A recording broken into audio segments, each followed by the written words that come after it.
विधानसभा चुनाव के अंतर्गत मोदी जी छत्तीसगढ़ के मुंगेरी में पहुंचे, जहां मुंगेरी में उन्होंने कांग्रेस के कई शीर्ष नेताओं से सवाल पूछे हैं। वहीं छत्तीसगढ़ के सीएम भूपेंद्र बघेल के बारे में भी कहा है कि मैं यहां के सीएम से सवाल पूछना चाहता हूं कि आपके यहां जो महादेव बेटिंग ऐप का घोटाला हुआ है, इसमें आप तक कितना पैसा पहुंचा है। और ये भी कहा है कि दिल्ली दरबार ने कितने नोट बटोरे हैं।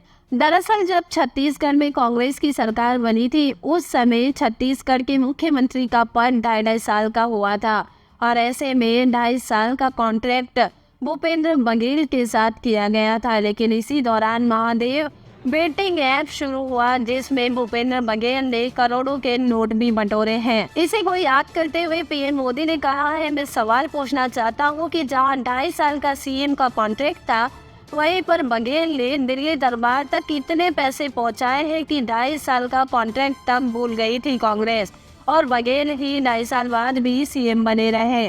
आखिर ये हुआ तो कैसे हुआ? आखिर सीएम बघेल ने कितने सारे घोटाले किए हैं, यहाँ तक कि उनका बेटा जो है वो डिप्टी सीएम भी बन रहा है।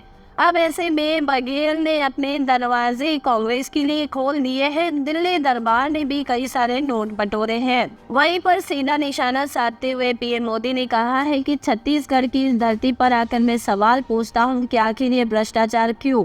कांग्रेस के अंतर्गत ही कई विधायकों को खरीदा गया था, जहां 2.5 साल का कॉन्ट्रैक्ट खत्म हो गया। वहीं पर आप ही बताएं कि कांग्रेस के अंदर इतने घोटाले हो रहे हैं तो बाहर कितने होंगे। वहीं आम जनता को लेकर भी सवाल पूछे हैं कि जनता के साथ छत्तीसगढ़ में क्या हो रहा है, ये तो सोच भी नहीं सकते हैं। जहां का सीएम महादेव बेटिंग ऐप के जरिए करोड़ों कमा रहा है, वहीं दिल्ली दरबार तक कितना नोट पहुंच रहा है, इसका भी कोई हिसाब नहीं है।